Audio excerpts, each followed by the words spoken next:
નમસ્તે વિદ્યાર્થી મિત્રો, તક્ષશિલા વિદ્યાપીઠ દ્વારા ચાલતા ઓનલાઈન લેક્ચરમાં હું ગીતા બારી આપનું હાર્દિક સ્વાગત કરું છું. વિદ્યાર્થી મિત્રો, આજે આપણે ધોરણ 6 ની અંદર વિષય હિન્દીમાં પુનરાવર્તન 1નો અભ્યાસ કરીશું.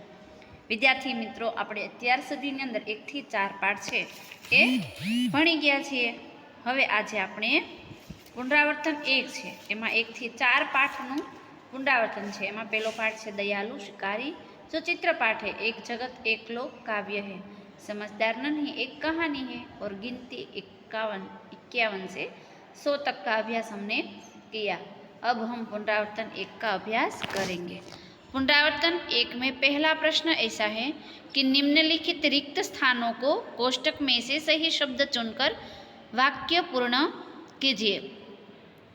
निम्नलिखित रिक्त स्थानों को यानी कि नीचे એનો અર્થ એ થાય કે નીચે લખેલી ખાલી જગ્યાઓમાં કોષ્ટકમાં જે શબ્દો આપેલા છે એમાંથી સાચો શબ્દ પસંદ કરીને ખાલી જગ્યા છે એ વિદ્યાર્થી મિત્રો આપણે અહીંયા પૂરવાની છે. તો અહીંયા તમને પહેલી ખાલી જગ્યા એવી છે કે सब लड़के अपने अपने खाली जगह जा सकते हैं। रमेश को बुखार था इसलिए स्कूल नहीं गया। मीना और जेमिनी खाली जगह जा रहे थे।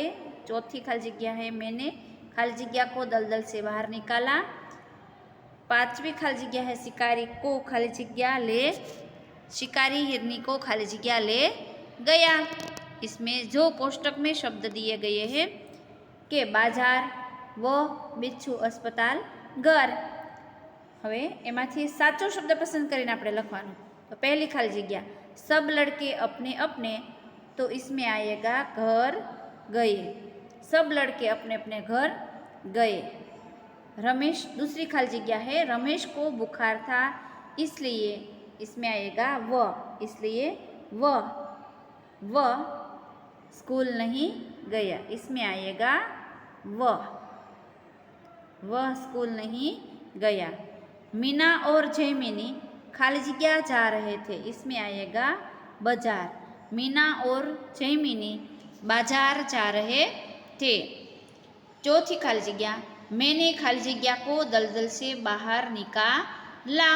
किसको दलदल से बाहर निकाला था? नन्ही बतख ने, तो बिच्छू को।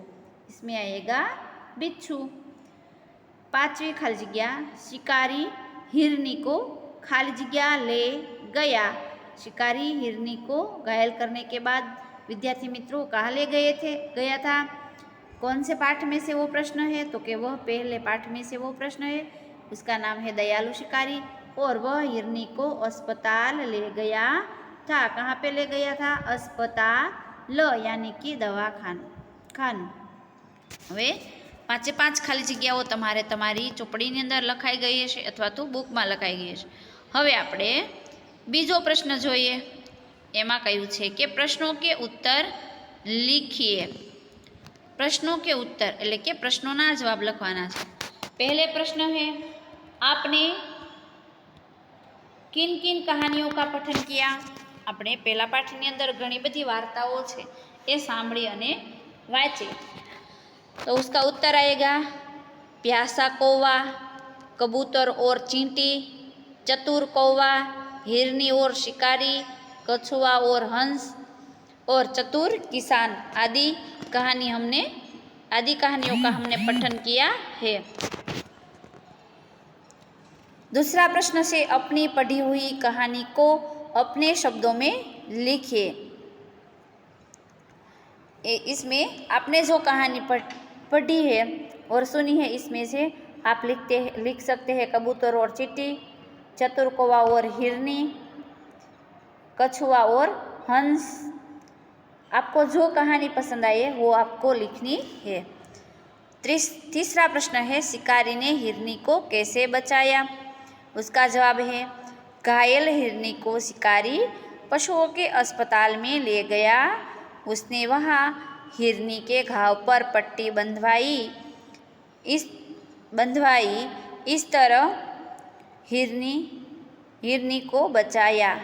એટલે કે ઘાયલ શિકારી છે એ હરણીને પશુઓના દવાખાનામાં લઈ ગયો. ત્યાં એના ઘાવ પર એટલે એને જ્યાં વાગ્યું હતું એની પર એને પાટો બંધાવ્યો. આવી રીતે એને બચાવી। चौथो प्रश्न है, प्रकृति न्याय और मानव धर्म के लिए हमारा कर्तव्य क्या है? इसका जवाब है, प्रकृति न्याय और मानव धर्म के लिए हिल मिल कर रहना हमारा कर्तव्य है। इसी तरह रहना है हिल मिल कर। पांचवा प्रश्न है, नन्ही बतख का स्वभाव कैसा था? उसका जवाब आएगा, नन्ही बतख का स्वभाव दयालु था। प्रश्न नंबर 3 है, निम्नलिखित वर्णों से शुरू करके 5-5 शब्द बनाइए और वाक्यों में प्रयोग कीजिए। च, तो च वाले शब्द चावल, चने, चतुर, चमड़ा, चोर। तो उसमें प्रश्न आएगा, इसका वाक्य बनेगा, राजू को चावल ज़्यादा पसंद है, हमें चने खाने चाहिए। कौवा बहुत चतुर था, चमड़े से जूते बनते हैं, चोर चोरी करके भाग गया। अब हम क्ष वाले शब्द बनाएंगे। तो क्षत्रिय, क्षमा, क्षति, सूक्ष्म, क्षम्य। इसका वाक्य बनेगा, पहला वाक्य, क्षत्रिय कभी युद्ध में पीछे नहीं हटते। दूसरा वाक्य बनेगा, क्षमा वीरों का आभूषण है। तीसरा प्रश्न बनेगा, क्षति रहित मकान सबको पसंद आते हैं, पानी में सूक्ष्म जंतु होते हैं, विकास की गलती क्षम्य नहीं थी। तीसरा शब्द है त, तो त पर से शब्द बनेंगे, तलवार, तराजू, तितली, तीर्थस्थान और तैनात। तो सुई का काम तलवार से अच्छा है। दूसरा प्रश्न है, तराजू सोने का था, तितली हवा में उड़ रही थी, अंबाजी हमारा पवित्र तीर्थ स्थान है, सरहद पर सेना तैनात की गई। चौथा शब्द है भ, तो भ वाले शब्द पहले हम बनाएंगे, भरोसा, भगवान, भाग्य, भरपूर और भजन। तो उसके वाक्य बनेंगे, हमें भगवान पर भरोसा रखना चाहिए, सारी दुनिया का मालिक भगवान है, उसके भाग्य में सुख लिखा ही नहीं था, हमें सर्कस में भरपूर आनंद मिला, मंदिर में भजन हो रहे थे। चौथा प्रश्न है, समान तुक प्रास वाले शब्द बनाकर लिखिए। समान, सामाजिक, तो एनु बनशे आर्थिक, भौगोलिक, ऐतिहासिक और वैज्ञानिक। भलाई, तो अच्छाई, बुराई, रिहाई, विदाई। मानवता का समान प्रास वाले शब्द बनेगा, सामाजिकता, प्रसन्नता, समानता, बंधुता। घबराहट शब्द का बनेगा, आहट, जमावट, लिखावट, बनावट। पांचवा प्रश्न है, गिनती को शब्दों में और शब्दों को अंकों में लिखिए। हवे एमां से 96 એટલે 96, तो आवशे 96।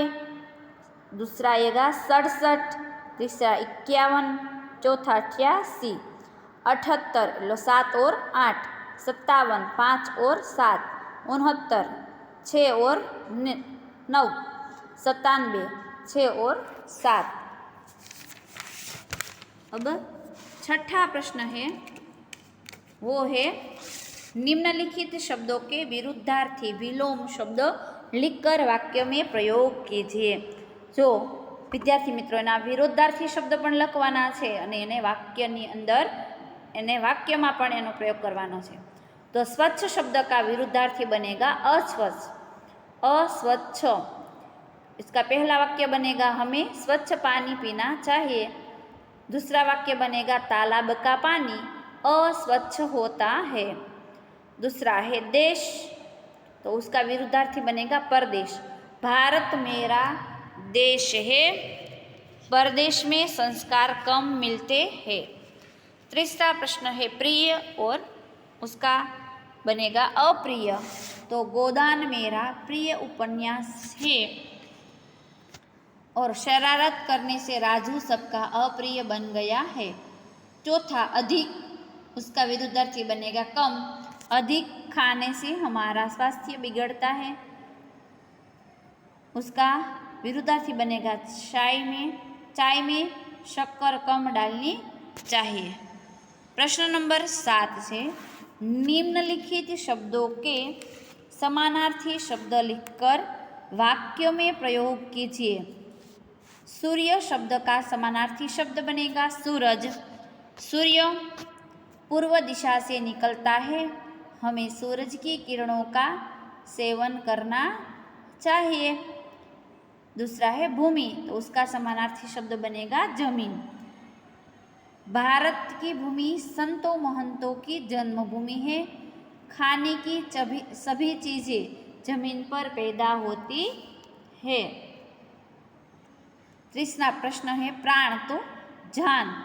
सैनिक ने देश के लिए अपने प्राण गंवा दिए। महापुरुष परोपकार के लिए अपनी जान भी दे देते हैं। चौथा प्रश्न है सहसा, एकदम। अध्यापक सहसा कक्षा से चले गए। सांप देखकर लड़का एकदम घबरा गया। अब 8वां प्रश्न, नीचे दिए गए चित्र का वर्णन करते हुए 8-10 वाक्य लिखिए। आ चित्र आपेલું છે એનું વર્ણન કરતા તમારે 8-10 વાક્ય લખવાના છે। તો પહેલું છે चित्र ध्यानથી જુઓ। હું અહીંયાથી વાક્ય બોલું છું, તમારે તે લખવાના છે। एक लड़का पेड़ से बंधा झूला झूल रहा है। तालाब के किनारे एक खरगोश है। तालाब में लड़के तैर रहे हैं। तालाब में बत्तखें तैर रही है। एक औरत कपड़े धो रही है। एक औरत पानी भर कर जा रही है। एक औरत धोए हुए कपड़े लेकर जा रही है। गाय भी पानी पी रही है। एक तालाब के किनारे पर एक मंदिर है। मंदिर के आगे एक आदमी बैठा है। अब 9वां प्रश्न, आप साइकिल लेकर स्कूल जाते हैं। रास्ते में ट्यूब पंचर हो जाती है। इस घटना का वर्णन कीजिए। तो તમે સાયકલ લઈને સ્કૂલે આવતા હો અને રસ્તામાં તમારી સાયકલની અંદર પંચર થઈ જાય તો એ ઘટનાનું વર્ણન તમારે કરવાનું છે। હું અહીંથી બોલું છું, તમે લખજો। साइकिल की ट्यूब में पंचर होने से मैं उदास हो गया। मुझे साइकिल के साथ चलकर जाना पड़ा। स्कूल पहुंचने में देर हो गई। मैं गांव की साइकिल की दुकान पर गया और जल्दी पंचर बना देने के लिए कहा। 10वां प्रश्न है चित्र के आधार पर कहानी लिखिए। અહીંયા તમને चित्र आपेला છે, એની ઉપરથી આપણે વાર્તા છે એ કરવાની છે। હું અહીંથી બોલું છું, તમે સાંભળજો।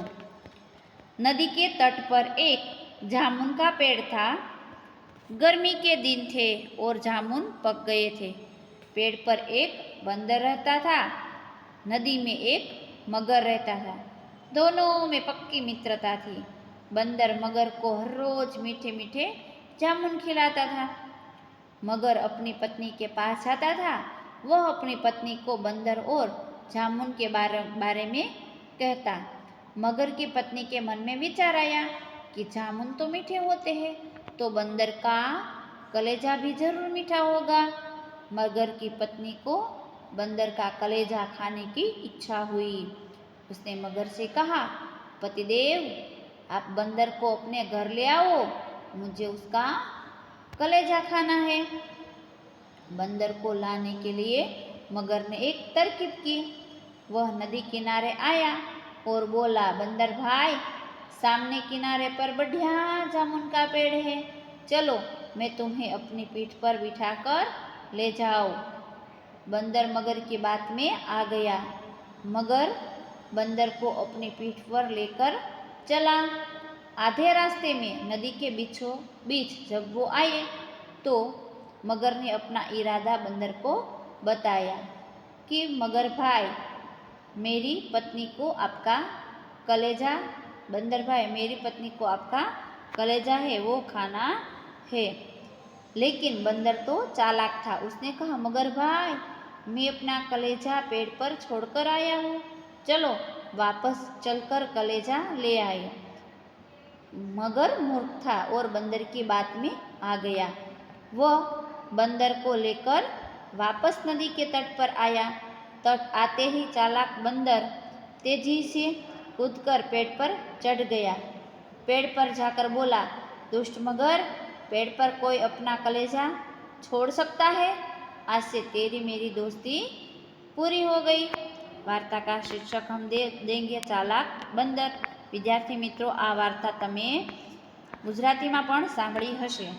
तो આજનો લેક્ચર અહીંયા પૂરો થાય છે। તમારે રફ નોટ અને પાકી નોટની અંદર પુનરાવર્તન 1 છે એ આખું લખવાનું છે। આગળનો પાઠ છે એ આપણે આગળના વિડીયો લેક્ચરની અંદર ભણીશું। ત્યાં સુધી આવજો।